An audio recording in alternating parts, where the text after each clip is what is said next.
პუტინმა აღნიშნა ესე ვთქვათ ორი საკვანძო საკითხი სომხეთთან მიმართებაში. ეს ორი იყო ასეთი, რომ ერთი რომ ევრაზიულ ეკონომიკურ კავშირში და ევროკავშირში ერთდროულად ყოფნა არ გამოვა, ამას გაუსვა ხაზი და მეორე საკითხი ეს იყო არჩევნების თემა და არჩევნებში ეგრეთ წოდებული პრორუსული ძალების მონაწილეობასთან დაკავშირებით. არ მოერიდა, ასე ვთქვათ, რუსეთის პრეზიდენტი ეთქვა, რომ სომხეთში არსებობენ პრორუსულად განწყობილი პოლიტიკური ძალები, რომლებსაც ამ წუთას არ აქვს შესაძლებლობა მიიღონ მონაწილეობა არჩევნებში. ხო, ანუ ეს საუბარი ძირითადად ქმნიდა იმ წარმოდგენას, რომ მაგალითად პუტინს სურდა არჩევნებზე манипуляცია. რა გარკვეულწილად ეს მაგალითად შეიძლება ნიკოლ ფაშინიანი სომხეთში ქმნის აი ამ რაღაცა წარმოდგენას, რომ ევროკავშირში თუ შევა რაღაცა სომხეთი ის უკეთესად იცხოვრებს, ხო? და ეს ასე ვთქვათ, ეს რეალობა დააბრუნა ამ შემთხვევაში პუტინმა, რომ თუ ევრაზიულ ევროკავშირში იქნები, მაშინ იქ ვერ იქნები, ნუ თუ ჩავხედავთ სომხეთის საგარეო ვაჭრობას, პრაქტიკულად ჩამოკიდებულია, ხო, რუსულ პროდუქციაზე.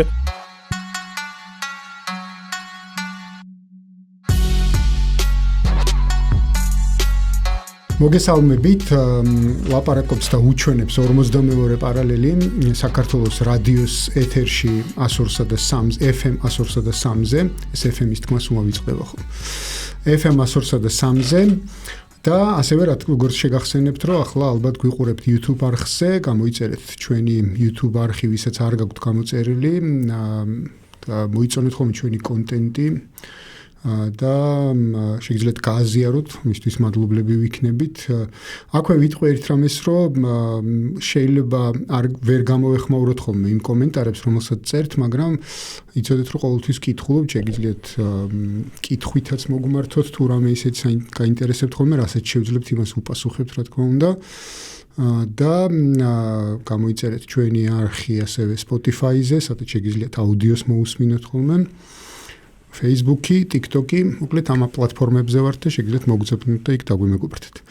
შოთა, დღეს მოდი ახლავე ვიტყვი, რომ რა თემებზე ვისაუბრებთ, რა თქმა უნდა, გარკვეული, ასე ვთქვათ, განახლება გვექნება ახლო აღმოსავლეთში მიმდინარე თემებთან დაკავშირებით, ხო, აქვე შოთა თხელიძე და მე გიორგი გვიმრაძე წარმოგიდგენთ ამ ეპიზოდსაც ჩვენი საერთაშორისო მიმოხილვის და ესე იგი განახლება გვექნება ახლო აღმოსავლეთში მიმდინარე პროცესის, მათ შორის შევეხებით კანონს, რომელიც მიიღო ისრაელის ქნესეთმა ტერორისტების სიკვდილით დასჯასთან დაკავშირებით, ასე ქვიათ, როგორც მახსოვს, ანუ სამუშაო სათაუროდ ასე მოვიხსენიოთ. და ერთი კიდე თემა აქვე დავაანონსოთ, იმისთვის რომ იცოდნენ ჩვენმა მსმენელებმა და მაყურებლებმა წინასწრებით. ესე იგი ვისაუბრეთ მათ შორის ფაშინიანის ვიზიტზე მოსკოვში, რომ ესეც საინტერესო საკითხია ჩვენთვის, ჩვენი რეგიონისთვის და ამ თემასაც შევეხებით. მოკლედ დავიწყოთ პირველი ალბათ ტრამპის ფენომენალური გამოსვლით, როგორც თვითონ თქვა, რომ დღეს მოგიხსენებთ, ჯერ რომ დაანონსა, რომ ესე იგი საღამოს 9 საათზე წარუდგებიო თქვენს წინაშე და გეტყვით, როგორი დიდებული და ფენომენალური ვარ. შესაბამისად ეს ფენომენალური გამოსვლა განვიხილოთ, რა იყო მასში ფენომენალური, შოთა შეგიძლია მითხრა? ხო, გარკვეულწილად ჩანდა რაღაცა პროცესების მართვის ძირითადი ხაზის არ არსებობა, არ ქონა. ერთი კარგი ვიდეო გავრცელდა ისეთი, სახუმარო ასე ვთქვათ. ბევრი ვრცელდება. კი, და იქ იყო ესეთი ელემენტები იყო, რომ შენმა მოწინააღმდეგემ რო ვერ გაიგოს რა გეგმა გაქვს, ის გეგმა არ უნდა გქონდეს საერთოდ. შენ თუ არ გაქვს გეგმა, შენ მოწინააღმდეგე ვერ გაიგებს. და რაღაც ესეთი მსგავსი ბევრი დაახლოებით ეგეთი გამოსვლა იყო, აი ეს მიმი გაამართლა ამ გამოსვლა. რაც ახლა ბუნებრივია მიანიშნებს იმაზე, რომ ეს გეგმა A, თუნდაც გეგმა B გეგმებით შეიძლება მოვიაზროთ, რომ რაღაცა მასიური დაბომბით ინფრასტრუქტურის და სხვადასხვა ესეთი სახელმწიფო ინსტიტუციების რაღაცა შედეგს დადებდა. შეიძლება ეს ხა მე ამას თავს ვერ დავდებ. ხო, რაღაცა ეს ერთი ვიდეო გავვრცელდა, საკმაოდ დიდი აფეთქება იყო ამ იმის რა ქვია მაგას. ისპანში იყო იარაღის საწყობზე, ხო, თუმცა სავარაუდოდ ეს ასე იყო, იმიტომ რომ თითქმის 24 საათის განმავლობაში ცეცხლი ვერ ჩააქრეს, შესაბამისად არის ვარაუდი რომ იარაღს მოეკიდა ცეცხლი, მაგრამ შემდგომ იყო განცხადება რომ შეერთებულ შტატებს არ აქვს სადაზვერვო მონაცემები თუ სად არის ირანული შეიარაღება საცავები განლაგებული. მაგრამ საინტერესო მოვლენა მოხდა გუშინ, რომელიც გარკვეულწილად რაღაც ვარაუდების თქმის საშუალებას გვაძლევს, ეს არის უკვე ომის მდივანმა პიტ ჰექსეტმა მოიწვია ამერიკული გენერლები და ოფიცრები, უმაღლესი თანამდებობის პირები სამხედრო კორპუსში და თუ სწორად მახსოვს 12 მათგანი დაითხოვა, მათ შორის გენშტაბის ხელმძღვანელი. მიზეზი ამ დათხოვნის და გაშვების იყო ის, რომ ისინი რაღაც არ არიან თანხმობაში დონალდ ტრამპის პოლიტიკასთან და ეწინააღმდეგებიან. ეს პროცესი მიგვანიშნებს იმაზე, რომ შეიძლება სამხედრო გენერალიტეტში იყო წინააღმდეგობა ან პოლიტიკურ ლიდერშიპის მიმართ, რომ სახმელეთო ოპერაცია ირაციონალური ქმედება, რომელიც შედეგს ვერ დადებს. შეიძლება ეს ამ წინააღმდეგობის გადასალახად იქნა ეს რაღაცა მიღებული ეს ზომები. და შეიძლება ვიხილოთ აი უახლოეს დღეებში ან რაღაც იქით კვირაში ეს სახმელეთო ოპერაცია. ანუ რაღაცა ის წინააღმდეგობა რაც არსებობდა აი სამხედრო კორპუსში, ეს წინააღმდეგობა პოლიტიკურმა ლიდერშიპმა ამ შემთხვევაში გადალახა. სხვა კუთხით ეხა მიმდინარე ომის დროს გადააყენო გენშტაბის ხელმძღვანელი რაღაც ლოგიკურად არ აიხსნება. თუმცა მეორე თავის მხრივ რთულია მოძებნო ამის შემდეგ უკვე, მოძებნო ისეთი ადამიანი გენშტაბის ხელმძღვანელად, რომელიც დათანხმდება ამგვარ ასე ვთქვათ, არ ვიცი, ავანტიურას რა დავარქვევიც არის ეს რთული, მაგრამ ალბათ იქაც არსებობენ რაღაც პოლიტიკურად ანგაჟირებული სამხედროები, თუ სადაც არსებობს პიტ ჰექსეტი, რომელიც რაღაცა იდეოლოგიურად ანგაჟირებულია, შეიძლება რადგან ომის მინისტრია, შეიძლება გენშტაბის უფროსად დანიშნოს უცებ ტრამპმა ესეთი ორმაგი. ხო, არის ყველა ესეთ პოლიტიკურ სამხედრო სივრცეში არის რაღაცა პოლიტიკურად ანგაჟირებული, ასე ვთქვათ, სამხედროები, რომელთაც რაღაცა შეიძლება სურდეთ საკუთარი ეს სოფხედულობის რაღაც რადიკალური ხედულობის განხორციელება. თუმცა აი თვითონ ახლა სახმელეთო ოპერაციასაც შევეხოთ, რაღაცა სცენარებიც რო განვიხილოთ, ხო? ძირითადად ახლა საუბრობენ კუნძულებზე, ხო? იგივე ხარგის კუნძული, ლარაკის და ქეშმის კუნძული, ეს ბოლო ორი არის სრუტის შესასვლელში. ხო, არის აქ ორი ვარიანტი. ერთი არის სახმელეთო სადესანტო გადასხმა, უბრალოდ საზღვაო გემით გადასხმა, ან საჰაერო გადასხმა. ხა საზღვაო გადასხმა რო განხორციელდეს, ამერიკული გემები უნდა შევიდნენ ჰორმუზის სრუტეში. თუ ჰორმუზის სრუტე დახურულია, მაშინ როგორ შევლენ, ხო? ანუ ესეც პარადოქსულია და საჰაერო გადასხმაც არის პრაქტიკულად იმ სამხედროების გაწირვა, რომელიც ანუ რაღაცა პარაშუტებით გადასხმა მოხდება, იმიტომ რომ იმ კუნძულებზე უკვე არსებობს რაღაცა შეიარაღებული ძალები ირანის და ეხლა სანამ ადამიანი დაეშვება პარაშუტით, ის უკვე სამიზნეა. ხო, აი რაღაცა ეს რაღაცა ქმნის ამ ირაციონალიზმს, ამ პარადოქსულობას, განიხილავენ ასეთ სცენარს არა, ვერსიას, რომ ეს შეიძლება იყოს ყურადღების გადასატანი მედია ნარატივი, რომ აი მაგალითად აი ეს იგივე ხარგის კუნძულიზე არის ორიენტირი ან ამ პატარა ორ კუნძულზე და ძირითადი ორიენტირი შეიძლება იყოს ერაყიდან ინტერვენცია ან არაბეთის ზღვაში ჩაბაჰარის პორტი. ხა ერაყიდან ინტერვენციაც ჩემთვის წარმოუდგენელია, იმიტომ რომ იგივე ეს უნდა მოხდეს მობილიზება რაღაცა საჯარისო ერთეულების, ეს ახლა ამის სადაზვერვო მონაცემები აქვს ირანს და მეორე ერთი ერაყის არმია ამას არ დაუშვებს. ეს განაცხადა უკვე ერაყის სახელმწიფო წარმომადგენლობა და ასევე ამას არ დაუშვებს ჰაშტალ-შააბი, სამხედრო სახალხო მობილიზაციის ძალები, რომელთაც უკვე პრაქტიკულად ომში იმყოფებიან ამერიკულ სამხედრო ნაწილებთან ერაყის ტერიტორიაზე. რჩება ხა ეს ჩაბაჰარის პორტი, რომელიც არ არის სპარსეთის ყურეში, ეს არის არაბეთის ზღვაზე, პაკისტანის საზღვართან ახლოს. თუმცა ხა ეს ჩაბაჰარის პორტის დაკავებაც ნიშნულოვანი პორტია, ეს არის ის პორტი, სადაც ჩრდილოეთ სამხრეთის დერეფანი უნდა ჩავიდეს და შემდგომ გადავიდეს მუმბაის და უკავშირდეს ჩაბაჰარი მუმბაის პორტები ერთმანეთს.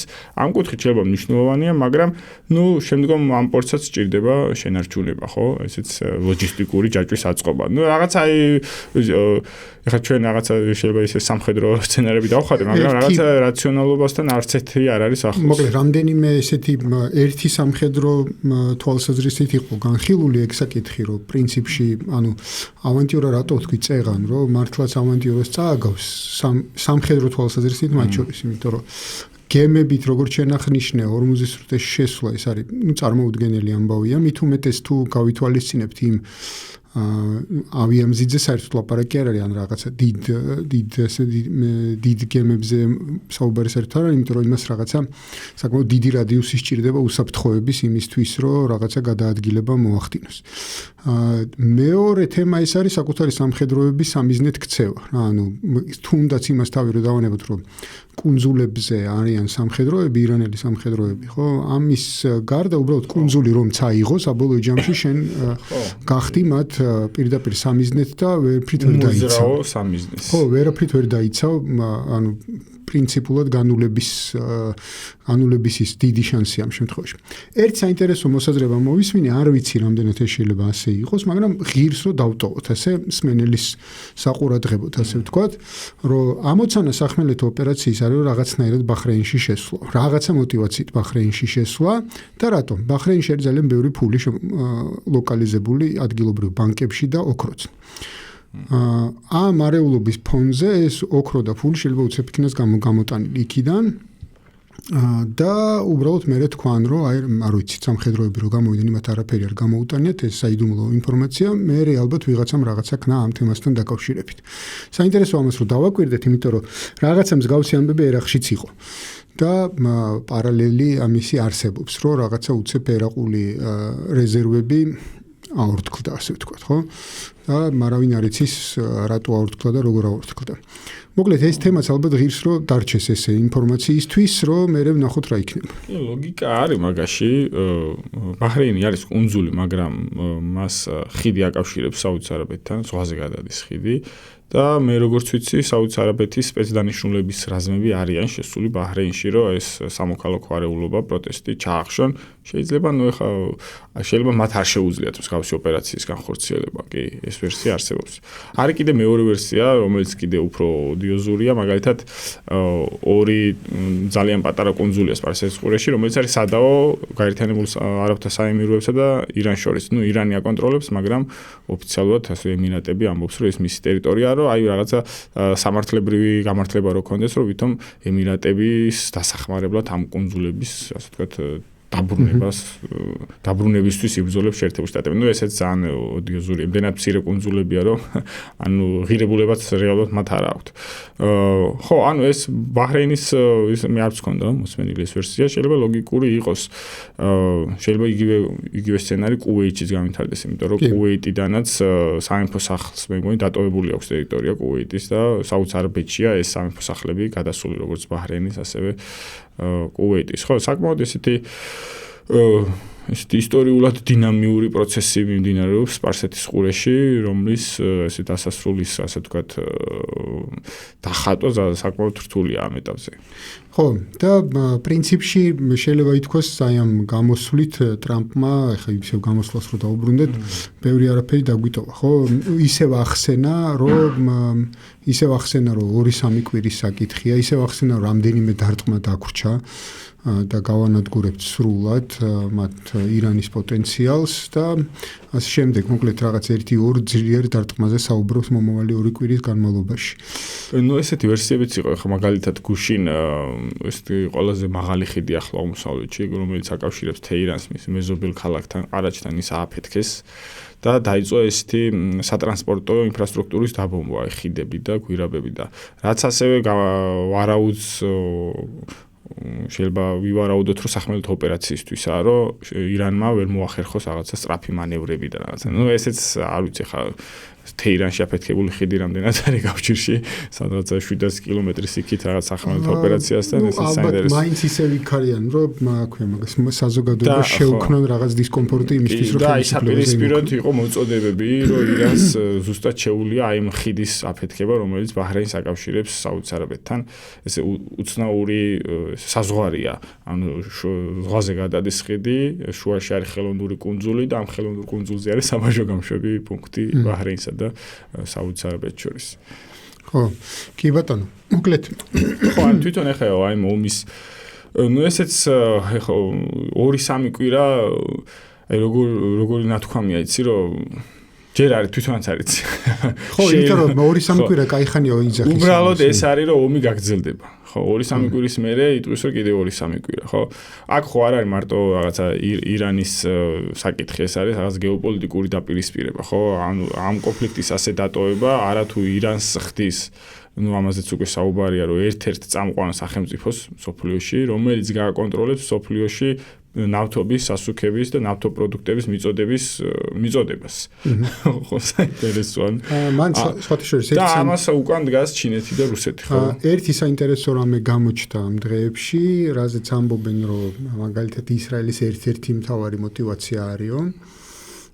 ნეთანიაჰუს განცხადება იყო ასეთი, რომ კარგი იქნება, ესე ვთქვათ, ყურის არაბულმა სახელმწიფოებმა მოძებნონ ალტერნატივა საკუთარი ენერგორესურსების გატანისთვის და ეს ალტერნატივა პირდაპირ იქნა დასახელებული ისრაელის სახით, ანუ ასე ვთქვათ, ნავთობსადენებით, გაზსადენებით, ანუ მილებით, ესე ვთქვათ, ისრაელის გავლით პირდაპირ ხმელთაშუა ზღვის სანაპიროებამდე გატანა საკუთარი ენერგორესურსებისა.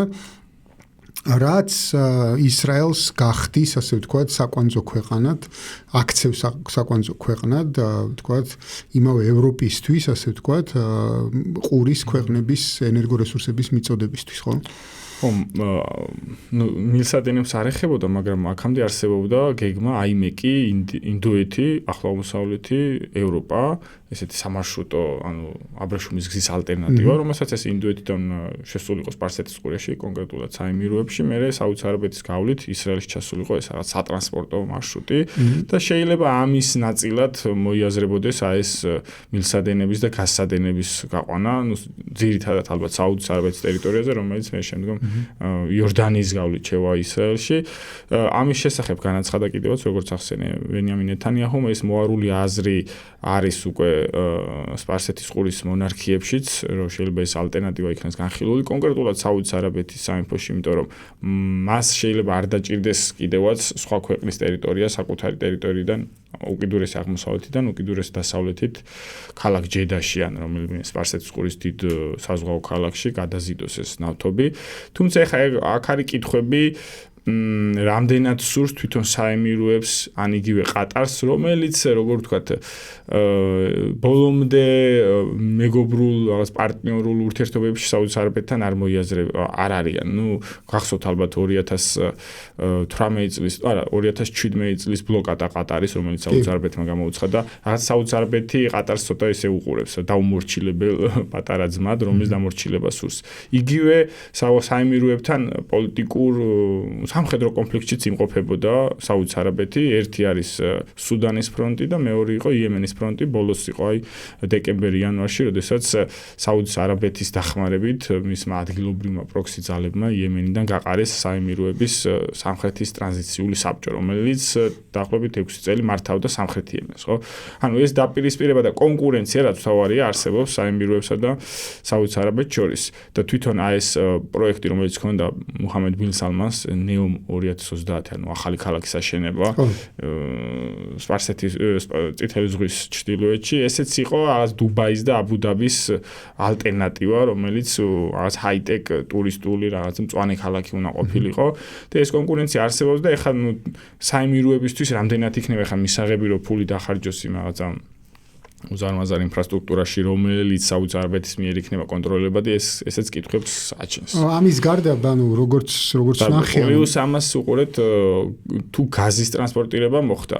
ყატარს აღარ მოუწევს თხევად გაზად გარდაქმნა ეს უზარმაზარი ინფრასტრუქტურა ქონდა ყატარს, მაშინ უნდა გაკეთდეს ხო ისრაელში ეს გათხევადების ხო.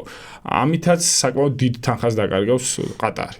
იმიტომ რომ გათხევადებული გაზი უფრო ძვირი ღირდა და უფრო მეტ შემოსავალს. ამან რამდენიმე საკითხია პრინციპში, ხო? ანუ ერთი რომ ფული და ინფრასტრუქტურა და ეს ინვესტიციები, რომელიც ამაში უნდა ჩადო და დრო, რომელიც ახლა ამას დასჭირდება ამ ინფრასტრუქტურის მოწყობას, მეორე პოლიტიკური რამდენად აწყობთ არაბულ ქვეყნებს საბოლოო ჯამში ისრაელზე ესე ჩამოკიდება ბოლომდე და მისი გავლენების ასე მოძლიერება რეგიონში და მესამე ეს არის მათ შორის სპეციალისტები ამბობენ იმას, რომ ანუ თეორიულად შეუძლებელია ტანკერების ჩანაცვლება სრულად ამ გასადენებით და ნავთობსადენებით, იმიტომ რომ ერთი რომ ეს არ არის ისეთი ტევადობის გამტარები არ არის ესეთი დიდი ტევადობის, ამის გარდა ამას სჭირდება გადასაქაჩი სადგურების მოწყობა, რომელიც მოწყვლადია საკმაოდ, ანუ ის არ არის უსაფრთხოების პერსპექტივაში საკმაოდ მოწყვლადია, იმიტომ რომ რამდენიმე ესე ვთქვათ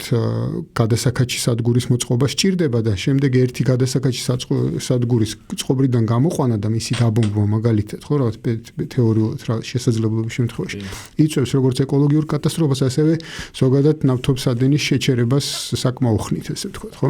ხო, თან უკვე ეს წინა გადაცემაში ვახსენე, რაღაც პრაქტიკაც არსებობს, რომ ხუსიტება დაბომბეს ეს საცავები და თუ ეხა ის საცავები დაბომბეს, მაშინ მილსადენის დაბომბას. მოკლედ ესე ვთქვათ, ანუ ამ წუთის მონაცემებით, ანუ რამდენიმე ალტერნატივა განიხილებოდა, მათ შორის ჰორმუზის სრუტის გვერდის ასავლელად.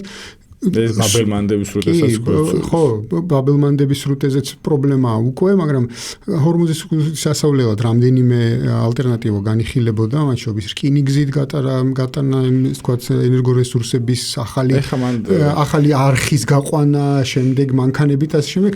პრინციპში ვერც ერთი ამ წუთას განხილული თეორიული შესაძლებლობები და ვერც ერთი ვერ ანაცვლებს ამ პოტენციალს. რატო არის ყველა ეს სცენარი რეალურად პირდაპირ ვიტყვი სისულელე და რატო? სპარსეთის ყურის ნავთობისა და გაზის მოხმარების თითქმის 70% თუ მეტი არა არის აზიაში. ხო და შენ თუ ევროპისთვის აკეთებ, ანუ 20-30%-ისთვის აკეთებ ამას ევროპისთვის, ნუ ეს რამდენად ხარჯთ ეფექტურია, ეგ ანუ ძირითადი ორიენტირი არის ხო ინდოეთი, ჩინეთი, კორეა, იაპონია, ფილიპინები, ძირითადი მოხმარება ის ქვეყნები. ამიტომ ანუ თუ აქეთ გამოიყვანე, მაშინ ისე ბაბელმანდები გასავლელი, ხო, ცოტა ესეთი არასერიოზულია მე მგონი ეს გეგმები და ნუ ახლა ჯერ სანამ კონფლიქტია ამ გეგმების რაღაც განხილვაც არასერიოზულია. კონფლიქტის შემდგომაც, ნუ გააჩნია როგორ დასრულდება ეს კონფლიქტი. თუ ეხლა რაღაცა შეერთებულ შტატებმა მიაღწია თავის მისიებს, მაშინ საერთოდ აღარ იქნება საჭირო ამის განხილვა. თუ არ მიაღწია და ირანი გახდა რაღაცა რეგიონული ჰეგემონი, მაშინაც აზრი არ აქვს. ხო, მაშინ ყურის ქვეყნებს მოუწევს ირანთან დალაგება. ანუ ხო, რაღაც მომენტში მოუწევს რაღაც უსაფრთხოების რაღაც სისტემაზე ჩამოყალიბება, რომელიც თავისუფლად მისცემს მე საშუალებას ისევე ეს ჰორმუზის სრუტე გამოიყენა. ანუ ეს რაღაცა მედია ჰაიპი რა, ერთი მომენტია. რეალურად პრინციპში შეიძლება ითქვას ორი ქვეყნის, ამერიკა არც იყენებს ამ იმას, რა ქვია მაგას, ამ სრუტეს. მისთვის აქაური ადგილობრივი ენერგორესურსები აღარ არის საინტერესო, რადგან ამის შესახებაც ისაუბრა ტრამპმა, ახსენა რომ ჩვენი მოპოვება გვაქვს და ასევე სწორედ ამიტომ მოუხსნეს სავარაუდოდ ვენესუელას სანქციები, ვენესუელის ლიდერსაც, ამერიკელ ლიდერსაც მათ შორის სანქციები და ახსენა რომ ვენესუელის ნავთობის გვაქვს და ჩვენ თვითკმარი ვართ ამ თვალსაზრისით, მეტიც ექსპორტიორი ქვეყანა, პირველი ექსპორტიორი ქვეყანა გავხდითო. 2018 წლიდან დაიწყო ეს. აქედან გამომდინარე ერთადერთი ქვეყანა, რომელსაც რეალურად აი ესე ვთქვათ, პრობლემა აქვს ჰორმუზის სრუტის გავლის, არის ისრაელი. დანარჩენებს, როგორც ვიცი, უბრალოდ ტარიფის გადახდა უწევთ იმისთვის, რომ გაიარონ სრუტეზე. უსაფრთხოდ. ნუ ევროპულ ქვეყნებსაც. ხო, ევროპულ ქვეყნებსაც, მაგრამ ევროპულ ქვეყნებსაც ტარიფის გადახდა უწევთ ამ სრუტეზე გავლით. ერთადერთი ბოლო დღეების განმავლობაში, რაც ინციდენტი რაც მოხდა, ეს იყო ებრაული ტანკერის საფეთქება. დანარჩენი თუ იხდიან ამ ტარიფს, დამატებით ტარიფს, რაღაცა ერთ ბარელზე $1 თუ რაღაც ესეთი ინფორმაცია ვნახე, რომ ბარელი 1 ბარელი $1 ხო ტანკერის მოცულობიდან გამომდინარე, შესაბამისად ამას თუ გადაიხდიან, გაივლიან ჩვეულებრივად, ხო? ანუ რეალურად გამოვიდა, რომ ირანმა კი არ ჩაკეტა დაიწყო სარგებლის მიღება. ამას არ აღჭი თქვა, რომ ну როგორც ესე თქვა, საზღვაო კანონის მიხედვით, ხო არის, რომ 200 კილომეტრი არის, უпростоრად 12 კილომეტრი არის ოფიციალურად სანაპიროდან ქვეყნის ტერიტორია. 12 კილომეტრი აქედან ომანიდან 12 კილომეტრი, ანუ ჰორმუზის სრუტე არის ოფიციალ, ანუ გვეკუთვნის ირანს და ომანს გვეკუთვნის. და ჩვენ ეს ორი ქვეყანა გადავწყვეთ ამ ჰორმუზის სრუტეში, აი ამ ტრანზიტის ამბავს, რომელიც აქამდე არ იყო. ხო, მაგალითად იგივე, ხო, ბოსფორის სრუტეზე აქვს ტოტალური კონტროლი თურქეთს. იგივე გიბრალტარზე ესპანეთი ღებულობს, ხო? იგივე სუეცის არხით ეგვიპტე ღებულობს, ხო? იგივე პრინციპი უნდა მოვარგოთ ამას. რაც ლოგიკური, აქამდე რო არ იყო, ეს იყო გასაკვირი, შეიძლება აქამდე შეთანხმება იყო და ნუ რაღაცა თავისუფალი იყო ჰორმუზის სრუტე. ხო, ნუ დაახლოებით ესეთი მანძილია 30 კილომეტრია და 12 დაახლოებით ესეთ სურათს გვაძლევს, ხო? კი ბატონო.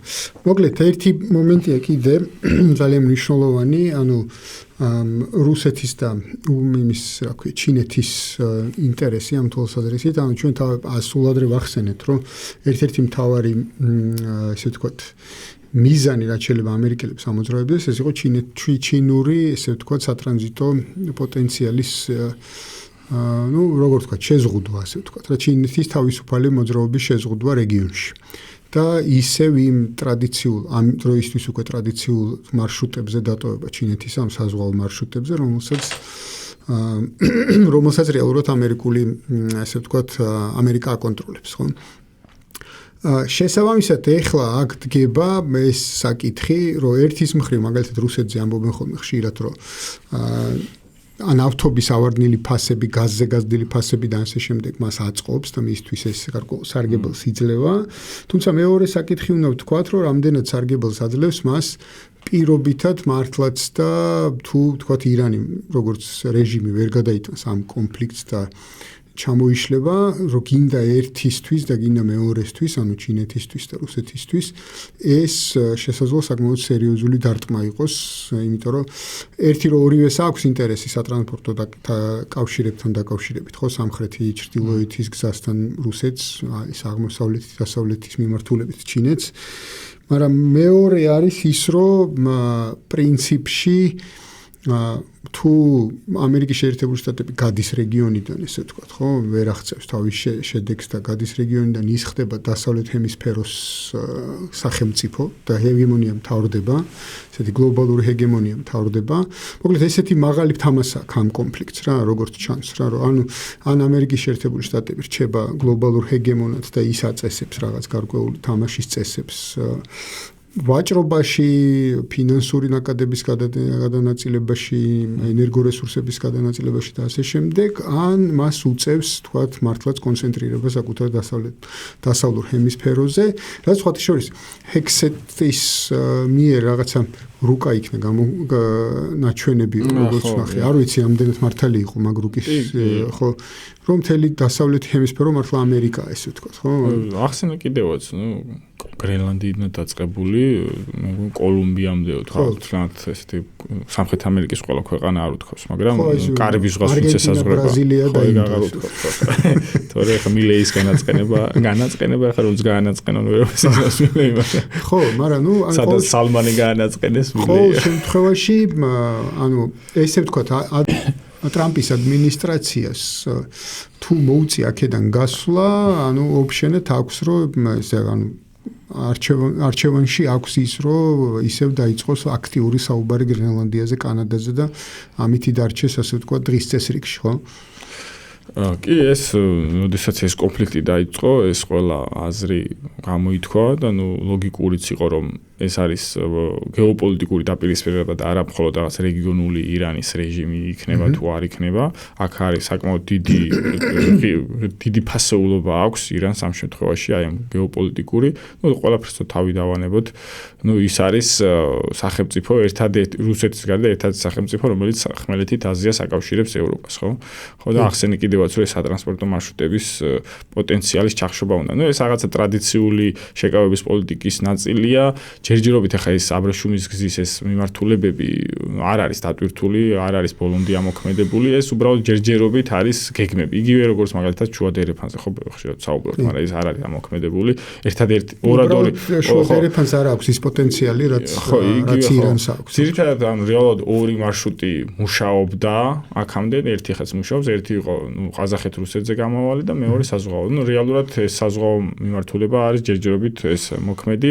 ძირითადად თუმცა უბრალოდ იმისთვის, ანუ კი თითქოს იქ რაღაც სანქციები და რაღაც საკითხები მუშაობს, მაგრამ ჩინეთის ვაჭრობის 50% ევროპასთან ისევე ყაზახეთი-რუსეთის მარშრუტი გიდგათ. აქ კიდევ ერთი კრიტიკული მომენტი შეიძლება დადგეს, ხო? ეხლა უბრალოდ ესე ირანთან კონფლიქტში რაღაც მიზანს ვერ მივახციე და მე გავხდი მარტო დასავლეთ ნახევარსფეროს რაღაცა ჰეგემონია, ესე მარტივად არ იქნება. ანუ შეერთებული შტატები შეეცდება ყველა ის ინსტრუმენტი გამოიყენოს, რაც არსებობს მის არსენალში ჩინეთის წინააღმდეგ და შეიძლება მოხდეს იგივე აი სამხრეთ-აღმოსავლეთ აზიაში კონფლიქტების განახლება, რომ ანუ თუ მე ვარ რაღაცა წაგების გზაზე, მაშინ ბოლომდე რაღაცებს გამოვიყენე, ხო? რატო არ გამოვიყენე? ცდად ღირს, ხო, რაღაცა. ამიტომ არის რომ აი ბოლოსაც ვთქვათ გააქტიურდა იაპონია, რომელმაც დაიწყო საკმაოდ ესეთი რაღაცა სტრატეგიული რადარების და სხვადასხვა შეიარაღების განლაგება იმ მცირე კუნძულებზე, რომელიც ჩინეთს არ ყავს გარშემო, ტაივანსთან, ანუ ტაივანიდან იაპონიამდე არის პატარ-პატარა კუნძულები, რომელიც რუკაზე არ ჩანს, მაგრამ ეს არის იაპონიის ტერიტორია და ამ კუნძულების შეიარაღება, რაც რაღაცა ეხლა არ ვიტყვი რომ რაღაცა გარდაუვლად აქცევს ამ კონფლიქტის დასაწყისს და იაპონიის ჩართვას, მაგრამ რაღაც ტენდენცია აქეთ მიდის, ხო? რაღაც აი მაგალითად უკრაინის კონფლიქტამდეც იგივე ირანის კონფლიქტამდეც არსებობდა ეს მოარული აზრი, რომ როგორ შეიძლება ეს ომი დაიწყოს, ხო? რაღაცა ეს ხო კატასტროფა იქნება, მაგრამ მივიღეთ შედეგი, რომ დაიწყო ეს კონფლიქტი და დაახლოებით ჩინეთთანაც შეიძლება ესე ვლაპარაკობთ, როგორ შეიძლება ახლა ტაივანის конфликти დაიწყოს, მაგრამ რაღაცა შეიძლება ერთ დღესაც ეხილოთ ეს ესკალაცია ამ მიმართულებით. კი, ხო, ანუ ესკალაციები აღარ არის ის, რა ქვია, მაგას გასაკვირი, ხო? თან ახლა ხო ახას აი ანუ ტაივანი არ არის ისეთი მნიშვნელოვანი როგორც ირანი, აი ამ პეტროდოლართან დაკავშირებით რაღაცა სისტემურს არ წყვეტს ტაივანი. უბრალოდ ეს იყო რაღაცა თუმცა ჩინეთისთვის პრობლემას წარმოადგენს. ხო, ანუ პრესტიჟის ამბავი უფრო იყო შეერთებული შტატებისთვის ტაივანი, ვიდრე რაღაცა სისტემური. კი იყო იქ ჩიპების წარმოება, მაგრამ როგორც ასე ვთქვათ, ირკვევა გარკვეულწილად რაღაცა ეს წარმოება თანათანობით გადადის შეერთებულ შტატებში. ხო, რა თქმა უნდა, ხა ტაივანი მნიშვნელოვანია ჩინეთისთვის, იმიტომ რომ ის აი ამ ჭყალებში დავარქვათ რაღაც კუნძულოვან ბლოკადას შებოჭვას ტაივანის დაბრუნებით არ ღვევს, ხო? თლიანად ეს მისი წყნარი ოკეანის მიმართულება არის ამერიკული, როგორ გითხრათ, ამერიკის მოკავშირეების კონტროლებადი სივრცე, როგორც საზღვაო სივრცეც, ხო? მის გადაადგილებას ამ მიმართულებით ზღუდავს. ხო, და ეს ტაივანი იქნება გარღვევა, რომელიც, როგორ გითხრათ, აზრს დაუკარგავს ამერიკულ ბაზირებას წყნარ ოკეანეში, იგივე იქნება ეს ოკინავა, იგივე ეს გუამი, მარშალის კუნძულები, ხა ტაივანს თუ ანუ არ არის შენი, მაშინ ეს პატარ-პატარა კუნძულები ხონა აზრს კარგავს. კარგი, მოდი ქნესეთის გადაწყვეტილებაზე ვთქვათ ორი სიტყვა და მერე გადავიდეთ რუსეთი-სამხრეთის ურთიერთობებზე.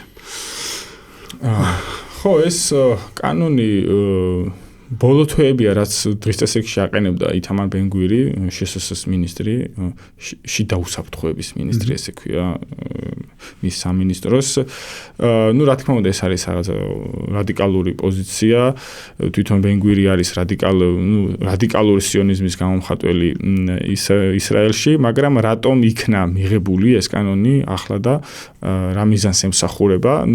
გასაგებია რომ ჰამასის მებრძოლებზე იქნება თავარი ესე ორიენტირი რომ ხო აქ იყო ნახსენები სიკვდილი დაისჯება ის ასე ვთქვათ პალესტინელი რომლის ქმედებამ გამოიწვია ებრაელის ლეტალური რაღაცა დასასრული ხო საკმაოდ ესეთი აქტიურად არის დაწყებული დასავლეთ სანაპიროზე პატარ-პატარა წინააღმდეგობრივი ჯგუფები, გამომდინარე იქიდან, რომ ისრაელმაც გააძლიერა ოკუპაციური ისედაც აქვს, მაგრამ ანექსიის პოლიტიკები. ანუ ერთი მხარე აძლიერებს დაწოლას და შესაბამისად არის რეაქცია. და არის ესეთ პატარ-პატარა ჯგუფები შექმნილი, ეს იქნება ჯაბალიეს ბანაკი, იქნება პატარ-პატარა ესეთი სხვადასხვა ქალაქები, რომელიც არის დასავლეთ სანაპიროზე და ეს პოტენციური ესეთი წინააღმდეგობის ჩასახშობად არის ეს კანონი მიღებული, რომ თუ თქვენ ახლა ჩვენ ამ ანექსიის პროცესში დასავლეთ სანაპიროზე წინააღმდეგობას გაგვიწევთ, დაგიჭერთ, რომელიც ძალიან მარტივია, იქ ახლა ფიზიკურად შეუძლებელია პალესტინელი თუნდაც იორდანიაში გადავიდეს დასავლეთ სანაპიროდან, ან სხვა ტერიტორიაზე, იგივე ისრაელის ტერიტორიაზე შევიდეს, ტოტალური კონტროლია, თითქმის რაღაც ყველა კუთხეში არის კამერები დაყენებული და ყველა გზას აკონტროლებს ისრაელი. დაგაკავებთ და მე სიკვდილით დასჯა 90 დღე ახსენეს, ხო? 3 თვეში დაგჭირს სიკვდილით, რომელსაც პრაქტიკულად არ დაჭირდება სამართლებრივი პროცესი. თუ შედეგი დამდგარია, რომ რაღაც აი პალესტინურმა წინააღმდეგობის ჯგუფებმა მოკლეს ვიღაც ან ისრაელის ჯარისკაცი ან რაღაცა ახალ მოსახლე კი არა, უკანონო მოსახლე, ხო, illegal settlements რომელიც არის. მაშინ ხო და ამას მოყვა საკმაოდ დიდი გამოსვლები დასავლეთ სანაპიროზე, დიდი ხანია არ მომხდარა პალესტინელების ესეთი მასობრივი პროტესტი რამალაში და დაიწყო ეს პროტესტი, იმიტომ რომ გამოუვალ მდგომარეობაში აყენებს პალესტინელებს დასავლეთ სანაპიროზე. ამას მოყვა კიდევ საკმაოდ დიდი გამოხმაურება მეზობელ სირიაში, სირიის სამხრეთში, დრუზებით დასახლებულ რეგიონში და დარას პროვინციაში, მათ ესეთი მხარდაჭერა გამოუცხადეს აი ამ პალესტინელებს და ამ კანონის უკან გაწევა მოითხოვეს და დამასკოშიც იყო მე მგონი გამოსვლები რაღაცა დიდი დრო შეგასაუბრეს პალესტინელებს. ისეთი ზარზეიმით მიიღეს ეს კანონი, რომ უკან გაწევა წარმოუდგენელიც კი. ესეც მიანიშნებს იმას, რომ ისრაელი არის გარკვეულწილად შეუქცევად გზაზე, რომლის მთავარი ორიენტირი არის მთლიანად არათუ პალესტინური სახელმწიფოს პოტენციალის გაქრობა, არამედ ზოგადად პალესტინელი ხალხის გაქრობაზეა მისი ესეთი პოლიტიკა მიმართული. თუმცა ისიც უნდა ვახსენოთ, რომ აქამდეც არსებობდა კანონი ისრაელში, ეს არის კანონი ერი სახელმწიფოს შესახებ, რომელიც ისრაელს აქცევს ექსკლუზიურად ებრაულ სახელმწიფოდ. ანუ ირიბად ეს ნიშნავს იმას, რომ პალესტინელი მოქალაქეები, რომელიც დაახლოებით 2,5 მილიონზე მეტია თვითონ ისრაელში, ისინი არიან ესე პირდაპირ შეიძლება არ ვთქვათ, მაგრამ მეორადი მოქალაქეები, რომელთაც რაღაცა უფლებები არ აქვთ. მაგალითად, პალესტინელს არ შეუძლია გახდეს მინისტრი ან პრემიერ-მინისტრი ისრაელში. აქვთ მიწის შეძენაზე, მშენებლობაზე, განათლების მიღებაზე, გარკვეულწილად ეხლა ვერ ვიტყვი რომ სამართლებრივი შეზღუდვები, მაგრამ დაბრკოლებები, რომელიც რეალურ პრაქტიკაში გამოიხატება იმაში, რომ მათ რეალურად არ შეუძლიათ, რომ მაგალითად ახალი მიწა იყიდონ, რაღაც სკოლა გახსნან, არაბული სკოლა და ასე შემდეგ, ასე შემდეგ. ამაზეც იყო საკმაოდ დიდი კრიტიკა, ეს კანონი მე მგონი 2019 წელს მიიღეს, ესეც არ არის ძველი კანონი. ხო და ესეც ამის გაგრძელებაა, მოკლედ, რა ვთქვათ.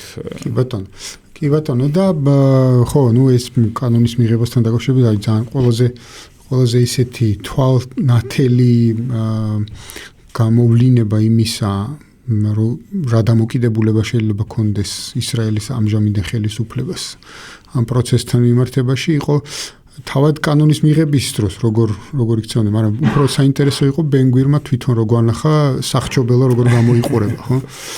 ხო, ეს თეატრალური, როგორ გითხრათ, ვიზუალური დადგმები ახასიათებს ბენგვირს, მაგალითად ის მაგალითად ციხეში მივიდა, სადაც დაპატიმრებულები იყვნენ პალესტინელები, რაღაცა იატაკზე დაჩოქილები ისხდნენ და პირდაპირ ემუქრებოდა და ეთერიდანაც მიმართა პალესტინელებს, რომ აი თუ თუდად მოიქცევით ესეთი ბედი გელით და ასე ვთქვათ, ის ინფორმაციაც, რომელიც ამდენიმე დღის წინ გავრცელდა, ისრაელის სასამართლომ გაამართლა ის ჯარისკაცები არა ციხის ბადრაგები, რომლებიც იყვნენ პალესტინელების გაუპატიურებაში ბრალდებულები. ანუ ამისი ვიდეო მასალა არსებობდა და საკმაოდ დიდი კრიტიკა მოყვა ძირითადად ისრაელში ლიბერალური საზოგადოების მხრიდან და საერთაშორისო საზოგადოების მხრიდან და დაკავებული იყო ეს რამდენიმე პირი, თუმცა ისინი გაამართლეს და შემდგომ მედიაში ისინი გმირებად შერაცხეს და ასე.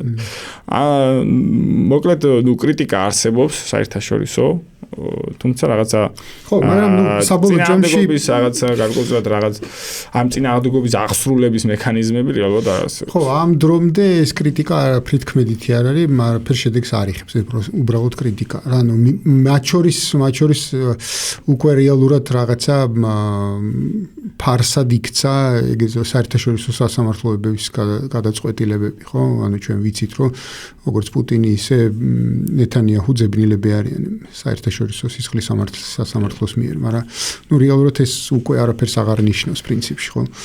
ის პროკურორი, რომელმაც ეს ბრალდება წარუდგინა, დასაქციელებულია, სახლიდან ვერ გამავალეს, ანუ ყველა ანგარიში გაუყენეს. კი ბატონო. მოკლედ, გადავიდეთ ახლა ჩვენ მართლა საინტერესო იყო ეს შეხვედრა. საინტერესო იყო არა იმით, რომ თქვა თან პირველი იყო ან რამე გარღვევა მოყვა შეხვედრას ან რაღაც ასე შემდეგ, არა, მით უმეტეს სულ ცოტა ხნის წინ შეხვდნენ პუტინი და ფაშინიანი პეტერბურგშიც, სადაც ევრაზიული ეკონომიკური კავშირის სამიტზე და აგერ ახლა უკვე მოსკოვში ვიზიტი შედგა სომხეთის პრემიერ-მინისტრის პრინციპში 2 თვეც აღარ დარჩა რამდენადაც ვიცი თუ ნახევარი ხო თუ 2 თვე ხო და ხო 7 ივნისს არის არჩევნები 2 თვე დარჩა დაახლოებით არჩევნებამდე და საინტერესო იყო ამ თვალსაზრისით საინტერესო იყო იმ პრეს-კონფერენციით კი არა პრესისთან დასწრებით შეხვედრის და განცხადებების გაკეთების საჯარო განცხადებების თვალსაზრისით იყო საინტერესო. თავის მხრივ პუტინმა აღნიშნა ესე ვთქვათ 2 საკვანძო საკითხი სომხეთთან მიმართებაში. სამი, მაგრამ ის სამი ცოტა ხანი მოვიტოვოთ, იმიტომ რომ ის ბევრად უფრო მნიშვნელოვანი საკითხი იყო ამ კონტექსტში, დასახელებულ კონტექსტში. ეს 2 იყო ასეთი, რომ ერთი რომ ევრაზიულ ეკონომიკურ კავშირში და ევროკავშირში ერთდროულად ყოფნა არ გამოვა, ამას გაუსვა ხაზი. და პრინციპში ამაზე წინააღმდეგობა არ ქონია სომხეთის პრემიერ-მინისტრს და ესე იგი და მეორე საკითხი ეს იყო არჩევნების თემა და არჩევნებში ეგრეთ წოდებული პრორუსული ძალების მონაწილეობასთან დაკავშირებით. არ მოერიდა, ასე ვთქვათ, რუსეთის პრეზიდენტი ეთქვა, რომ სომხეთში არსებობენ პრორუსულად განწყობილი პოლიტიკური ძალები, რომლებსაც ამ წუთას არ აქვს შესაძლებლობა მიიღონ მონაწილეობა არჩევნებში. რაზეც საკმაოდ საინტერესო იყო პრემიერ ფაშინიანის რეაქცია, სადაც ერთი რომ დაეთანხმა იმას, რომ ევრაზიულ კავშირში და ევროკავშირში ერთდროულად ყოფნა შეუძლებელია და ამგვარი წინააღმდეგობა ამ წუთას წარმოქმნილი არ არის და როცა თუ დადგება ამგვარი წინააღმდეგობა, მაშინ სომეხი ხალხი მიიღებს გადაწყვეტილებას როგორ მოიქცეს, რას დაუჭიროს მხარი. და მეორესთან დაკავშირებით მან აღნიშნა, რომ სომხეთში არის დემოკრატია, გარკვეული თვალსაზრისით მიანიშნა, რომ რუსეთთან განსხვავებით. იმიტომ რომ ახსენა სოციალური მედია, რომელიც 100%-ით არის გახსნილი სომხეთშიო და ახსენა ის, რომ რა ქვია მაგას ძირითადი პოლიტიკური სუბიექტები, როგორც მან არ ვიცი, რაც გულისხმობდა იმიტომ რომ სომხეთში საკმაოდ ბევრი პოლიტიკური სუბიექტია დაკავებული და ციხეში იმყოფება. უბრალოდ ახსენა, რომ არც თუ ისე მისტახნი отдаленных, ანუ ბულგაკოვიჩს წაუკითხოს ნიკოლ ბაბაევიჩს. შესაბამისად, ანუ ეს თემაც რომ თქვენ პრინციპში რაღაც ხაზი გაუსვა იმას, რომ თქვენგან განსხვავებით ჩვენ უფრო მეტი დემოკრატია გვაქვსო და ეს არჩევნებიც დემოკრატიული იქნებაო. ხო, ანუ ეს საუბარი ძირითადად ქმნიდა იმ წარმოდგენას, რომ მაგალითად პუტინს სურდა არჩევნებზე манипуляცია. რა გარკვეულწილად აი ეს მაგალითად შეიძლება ნიკოლ ფაშინიანი სომხეთში ქმნის აი ამ რაღაცა წარმოდგენას, რომ ევროკავშირში თუ შევაღაცა სომხეთი ის უკეთესად იცხოვრებს, ხო?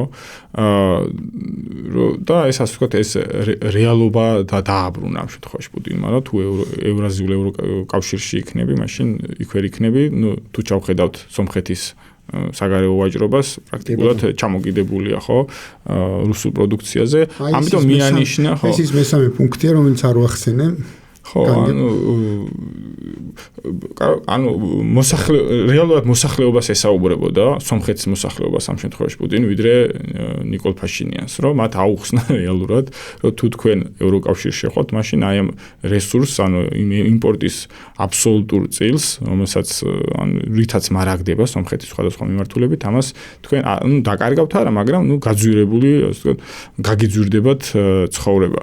ხო, ეს იყო ასე ვთქვათ, თავარი ესეთი მიმართება და მეორე იყო აქ ყარაბაღთან დაკავშირებით, როდესაც უთხრა, რომ მაგალითად, ანუ პრეტენზია გამოითქვა, რომ რატო არ დაეხმარა რუსეთი ყარაბაღის კონფლიქტში. იცი რა, რუსეთი არა, უფრო ოდეკაბე, ანუ ოდეკაბესთან დაკავშირებით არის პრეტენზია მაინც რუსეთია და წამყვანძალა კი არის, მაგრამ მან საკითხი პრობლემური იყო ის, რომ არა თუ რუსეთი, არამედ რეალურად აი ეს დანარჩენი, რომლებიც უფრო მეტად თურქული წარმოშობის ხალხია, ხო, იქ ოდეკაბეში. რუსეთის გარდა ყველა პრინციპში, რუსეთის და ბელორუსის გარდა ყველა მონაწილე, ხო, არის ცენტრალური აზია. შესაბამისად მათი დამოკიდებულება რა თქმა უნდა იყო უფრო მეტად პროაზერბაიჯანული და ამასთან ერთად ანუ რეალურად შეახსენა პუტინმა რომ მას შემდეგ რაც თქვენ განაცხადეთ რომ ყარაბაღი არის აზერბაიჯანის ტერიტორია ამ კონფლიქტის დაწყებამდე თქვით რომ არა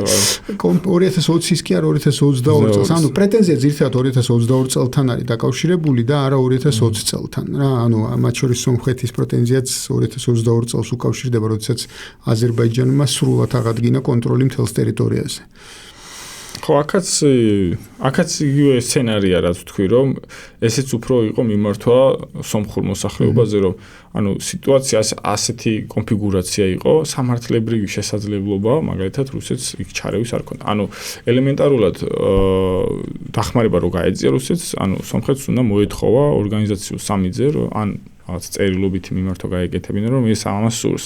და ესეც გარკვეულწილად აი ეს გამოკვეთავდა ფაშინიანის როგორ გითხრა манипуляციურ შიდა პოლიტიკას, რომ რაღაცა მაგალითად რუსები არ დაგვეხმარნენ და იმიტომ დავკარგეთ ყარაბაღი. ხო, ანუ ცოტა ესეთ სასაცილოდ რა ვთქვათ, პუტინი ჩაერთო სომხეთის წინასაარჩევნო კამპანიაში, რომელმაც ხო, ანუ პოლიტიკური სუბიექტების ხარდაჭერის გამოხატვითაც. თვითონ ახლა შიდა პოლიტიკას რაც შეეხება, ნუ ეს რაღაცა ოპოზიციური ლიდერები არიან დაკავებულები, რამდენიმე მკვლელობაც მოხდა, ნუ არა ესეთი წამყვანი ლიდერების, მაგრამ არჩეული მერი იყო ერთი, გიუმრის მერი დაკავებულია, რომელიც ოპოზიციური ფრანგიდან იყო წარმოადგენილი და გიუმრი მეორე ქალაქია სომხეთში სიდიდით. წინა ასეთი რეიტინგები აჩვენებს, რომ ნუ უპირატესობა აქვს ფაშინიანის პარტიას, ასე ვთქვათ, მეორე ადგილზე არის ბიზნესმენი, ესეც პრორუსული ბიზნესმენი არის სამუელ კარაპეტიანი და მესამეზე არის ეს რობერტ კოჩარიანი, ყოფილი პრეზიდენტი, თუმცა ჯამურად ეს ოპოზიციური პარტიების ხმები მაინც არ არის საკმარისი, რომ რაღაცა წინა დაძლიონ მართველი პარტიის უპირატესობა, თუმცა ესეც წინა საარჩევნო გამოკითხვებით შეიძლება ამითაც შეიძლება ვთქვათ ვერ ვიმსჯელოთ. გამომდინარე იქიდან რომ ბოლო დღეებში მოხდა რამდენიმე ესეთი კრიტიკული ეპიზოდი იყო აი ამ წინა საარჩევნო კამპანიაში ფაშინიანის, როდესაც ის დაუპირისპირდა მაგალითად მეტროში გოგონას, რომლის მამა იყო გარდაცვლილი ყარაბაღის პირველ ომში და ამ გოგონას დადო ბრალი, რომ რატო გამოიქეცეთ ყარაბაღიდან, მილიარდები დავხარჯე მის შენახვაზეო. შემდგომ ამაზე ბოდიში მოიხადა ფაშინიანმა, იმიტომ რომ საკმაოდ დიდი კრიტიკა წამოვიდა თვითონ სომხეთში და ბოლოს იყო აი ეს ეკლესიაში დაპირისპირება, როდესაც მას რამდენიმე ახალგაზრდა დაუპირისპირდა და რაღაცა საფრთხეების სამსახურებს მოუწიათ ჩართვა. ზოგადად რომ მაინც შევაფასოთ, ეს არ არის რაღაცა რიგითი არჩევნები სომხეთისთვის, შეიძლება ვთქვათ, რომ ეს არის გარკვეულწილად სომხური საზოგადოებისთვის რეფერენდუმი, თუ როგორი სომხეთი უნდათ მომავალში. ეს არის რაღაც ახალი სომხეთი, რაღაც ახალი იდენტობებით, თუ ტრადიციული სომხეთი, ანუ ტრადიციული იდენტობებით, ხო? თან ეს ისე რომ დაუბრუნდეთ აი პუტინთან შეხვედრას, გარკვეულწილად პუტინმა გამოიყენა ის რეგიონული მდგომარეობა, რაც არსებობს ახლა სომხეთის გარშემო, რომ რაღაცა პროცესი ისე არ მიდის, როგორც შეიძლება ფაშინიანს აწყობდეს. იგივე ირანის კონფლიქტი, ხო? მაგალითად, ახლა ხმამაღლა ჩვენ ვერ ვიტყვით, რომ რაღაცა რასურდა ფაშინიანს, მაგრამ შეიძლება ის ამერიკული სცენარი უფრო აწყობდა, ხო? სომხეთს ვიდრე რაღაცა ის სცენარი რაც ახლა მიდის, ხო? და ნუ რაღაცა ხო არ ვიცი ესე ეს დაძაბულობის გამოყენებაც აი უსაფრთხოების გარემოს მოშლის რეალობას გამოყენებასაც ცდილობდა ამ შემთხვევაში. ხო, თუმცა თავის მხრივ მოდი ესე ვთქვათ, ხო, ირანში არეულობა, ირანში მიმდინარე კონფლიქტი სომხეთისთვის საკმაოდ სერიოზულ პრობლემას წარმოადგენს, იმიტომ რომ ის პირდაპირ საზღვარზეა, ასე ვთქვათ, ჩვენგან განსხვავებით. ირანთან ტოლვილთა ნაკადებსაც თავი რო დავანებოთ, აი მაგალითად ის ინფრასტრუქტურა, რომელზეც აკეთებს ფაშინიანი აქცენტს, ხო? იგივე ტრამპის გზა, მაგალითად, რომელიც უშუალო სიახლოვეში გადის, ასე ვთქვათ, ირანის საზღვართან, ხო? ეს უგულისხმება, თუ ირანმა შეინარჩუნა თავისი რაობა, მაშინ ეს ტრამპის გზა რეალურად არ გახორციელდება. აი დღევანდელი მოცემულობით აზრი არ აქვს. იცი რა, მე საერთოდ სკეპტიკურად ვიყავი მაგ გზის განხორციელების პერსპექტივებთან დაკავშირებით, მაგრამ ახლა საერთოდ თითქოს დღის წესრიგიდან იშლება, მაგრამ ირანში არეულობა მათ შორის სამხრეთი ჩრდილოეთის კავშირებსაც სერიოზულად აზარალებს, რაც სომხეთისთვის ასევე ძალიან დიდი მნიშვნელობის იყო, იმიტომ რომ პრინციპში ტვირთები, მათ შორის სამანქანო ტვირთები სერიოზულად მოძრაობს, ასე ვთქვათ, ირანიდან სომხეთის მიმართულებით, შემდეგ რუსეთში და ასე შემდეგ. უკან ასე და პირიქით. მოკლედ მის ესე სატრანზიტო პოტენციალს, რაზეც ის საკმაოდ სერიოზულ აქცენტებს აკეთებს ბოლო პერიოდია, ხო? გეგმებიც კი აქვს, საპრემიერო გეგმე, პრემიერის გეგმასაც უწოდებენ ამას, რომ როგორ დაიქცელოს სომხეთი და დააკავშიროს სხვადასხვა ქვეყნები. ესეც არის რეალურად მანიპულაციური. იმიტომ რომ ამ ტრანზიტით რეალურად სომხეთი არაფერს არ იღებს სარგებლოს. იმიტომ რომ ეს ტრამპის გზა გადადის კონსორციუმის ამერიკულ მფლობელობაში, კერძო, და საკმაოდ მე მგონი არც არაფერი დაუტოვებს სომხეთს სარგებლის ძალიან მცირე ნაწილი. ხო, რაღაც მცირე თანხა იქნება იმ, რა ქვია, ტრანზიტის გადასახადიდან. მაგრამ აი საბოლოო ჯამში რომ შევაჯამოთ, არის რამდენიმე საკითხი აქ. ერთი, პუტინმა აღნიშნა ეს ვაჭრობა, რომელიც შენ თქვი, და 11 მილიარდია გასულ წელს, 11 მილიარდი დოლარი სომხეთსა და რუსეთს შორის ვაჭრობა. რაც საკმაოდ დიდი თანხა, ჩვენ მსგავსი მასშტაბის ვაჭრობა არც ერთ ქვეყანასთან არ გვაქვს, ასე ვთქვათ. ბევრად უფრო დივერსიფიცირებულია ჩვენი ეკონომიკური, კი, 11 მილიარდი და ერთ წელიწადში ქონდათ თითქმის, რა ვიცი, რამდენი 30%-იანი ზრდა ვაჭრობაში, იმიტომ რომ წინა წელი 6.5 მილიარდი იყო. უკრაინის ომის დროს კი, და 6.5 მილიარდი. მათ შორის სომხეთიდან მილიარდ ნახევარი სოფლის მეურნეობის პროდუქციის ექსპორტი ხორციელდება. რაც ასევე მნიშვნელოვანია სომხეთისთვის და კიდე ერთი რიცხვი ახსენა, რომ თუ ევროპისთვის გაზის ტარიფი არის $600, სომხეთისთვის ეს არის $170. რაც კი სომხეთი ითხოვს, რომ კიდე უფრო დაიწიოს ეს თანხა, მაგრამ მეორე მხრივ მან მიუთითა იმაზე, რომ გაზდის პოტენციალიც აქვს ამ ტარიფს, ასე ვთქვათ, ხო? ამ თუ შევხედავთ. და მესამე და არანაკლებ მნიშვნელოვანი საკითხი, ეს არის მე თუ მკითხავ, რაზეც არ ყოფილა იქ, რა თქმა უნდა, საუბარი, მაგრამ რაზეც ჩვენ შეგვიძლია რომ თქვა ახსენოთ, ეს არის, რომ როგორ ხდება სომხეთი ევროკავშირის წევრი ქვეყანა თურქეთის ან ჩვენი ევროკავშირში გაწევრიანების გარეშე. ამაზე პასუხი მე მგონი მსმენელისთვის და მაყურებლისთვის მიმინდია. ხო, რაღაცა მე წლების წინაც განვაცხადე ეს ვარაუდი, რომ პრაქტიკულად წარმოუდგენი არ ვიცი ხა რა დროის პერსპექტივაში შეიძლება სომხეთი გახდეს ევროკავშირის ლიდერი, წევრი და მანამდე თუ ნიკოლ პაშინიანი იქნა პრემიერი, არ ვიცი ხო. უბრალოდ ამას პაშინიანი იყენებს, ანუ ევროინტეგრაციის პროცესს იყენებს ინსტრუმენტად, რომ მან მოიძიოს ფინანსები საკუთარი ელიტებისთვის. იმიტომ რომ სხვა შემოსავალი მას არ აქვს, იმიტომ რომ ალტერნატივა არის რაღაც პრორუსული ბიზნესმენები, რომელთაც აქვთ რესურსები და თუ მას ანუ კონტრაელიტებს არ ექნათ, უბრალოდ უკვე მართულ ელიტას არ ექნა ეს სომხური ეკონომიკა წინააღმდეგობაში ვერ შევიდოდა ოპოზიციასთან. სომხური ეკონომიკა, როგორც თქვით, აი ეს ვაჭრობის გარდა, ანუ პირდაპირ უცხოური გზავნილების, აი ესე პერსონალური გზავნილებითაც, ხო? ანუ ბევრად უფრო მეტად არის დამოკიდებული თლიანად ეკონომიკა ჯერ ამ გზავნილებზე და მეორე ამ გზავნილებში რუსეთის წილი, არ ვიცი, განუზომლად დიდია, ვიდრე სხვა ქვეყნებიდან გადმოგზავნილისთან, ვიდრე თუნდაც ჩვენთან. ასე რომ ეს მაგრამ რა თქმა უნდა მეორეს მხრივ პრაგმატულად აბსოლუტურად გასაგები ევროკავშირი ჯერ კიდე დიდი ხნის განმავლობაში დარჩება სავარაუდოდ ასე ვთქვათ მიმზიდველ ბაზრად, მიმზიდველი სამომხმარებლო ბაზრად, ასე ვთქვათ, ძალიან ბევრი ქვეყნისთვის და მათ შორის რუსეთისთვის, მათ შორის სომხეთისთვის შეიძლება იყოს საინტერესო ქვეყანა და საინტერესო ორგანიზაცია იმ თვალსაზრისით, რომ მასთან სავაჭრო პარტნიორობა ქონდეს. ამიტომ ეს დამოკიდებულება, ვთქვათ, სომხეთისა, რომ მისწრაფება, რომ როგორმე თუნდაც ეკონომიკური კავშირები დაამყაროს ევროპასთან, აბსოლუტურად ახსნადია და გასაგებია. მოკლედ, უნდა დავასრულოთ ჩვენი დღევანდელი ეპიზოდი, ჩვენი მიმოხილვა. გმადლობთ რომ იყავით ჩვენთან ერთად 52 პარალელი საერთაშორისო მიმოხილვა იყო საქართველოს რადიოს ეთერში FM 102-სა და 3-ზე, ასევე ჩვენს YouTube-ზე. გამოიწერეთ კიდევ ერთხელ გიწოდებთ ჩვენს ესე ვთქვათ ინტერნეტ პლატფორმები და იყავით ჩვენთან ერთად. კარგად გრძანდებოდეთ, შევხვდებით ერთმანეთს ერთ კვირაში. ნახვამდის.